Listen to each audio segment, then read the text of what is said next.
al-shabaab oo doonaysa inay saldhig ka samaysato buuraha gobolka Sanaag ee magaalada Cerigaba iyo sidoo kale magaalada Laascaano iyo xukuumadda Soomaaliland oo sheegtay in ku dhawaad 600 oo kamid ah kooxaha al-shabaab ay labadii maalmood ugu dambeeyay soo galeen gudaha magaalada Laascaano maqaalay goor dhaweyd soo saartay wasaaradda arrimaha gudaha Soomaaliland ayaa sidan u dhignaa xukuumadda Soomaaliland ayaa xaqiijisay in ku dhawaad 600 oo kamid ah kooxaha nabadiidka ah ee uu hogaaminayo Fuad Maxamed Qalaf oo lagu naanayso Shangoole kaasi oo kamid ah horgalayaasha al-shabaab ay soo galeen magaalada Laascaano ee Soomaaliland labadii maalmood ee ugu dambeeyay waxay yiraahdeen tani waxa ay dhalisay walaac soo taraya oo ka dhex jira maamulada iyo muwaadiniinta ilo xogagaal ah ayaa sheegay in ujeedka socdaalka Shangoole ay tahay sidii maleeshiyaadka deegaanka loogu tababari lahaa diyaarinta walxaha qarxa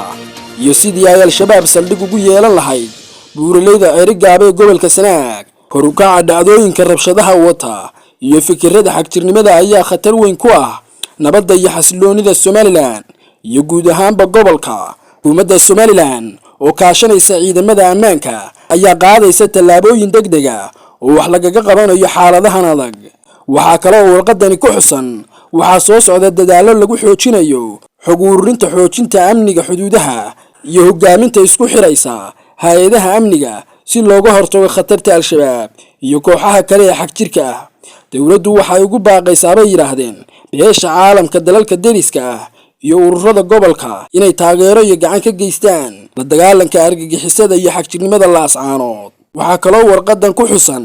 xukuumadda Soomaaliland waxa ay xaqiijisay inay ka go'an tahay badqabka iyo nabadgelyada muwaadiniinteeda isla markaana ay sii wadi doonto inay qaado tallaabo kasta oo lagaga hortagayo falalka xagjirka maqaalkani ayaa goor dhaweyd waxa lagu baahiyay barta ay Facebook ku leedahay wasaaradda arrimaha gudaha Soomaaliland wixii warar ee ka soo kordha arrintaasi halkan kala soco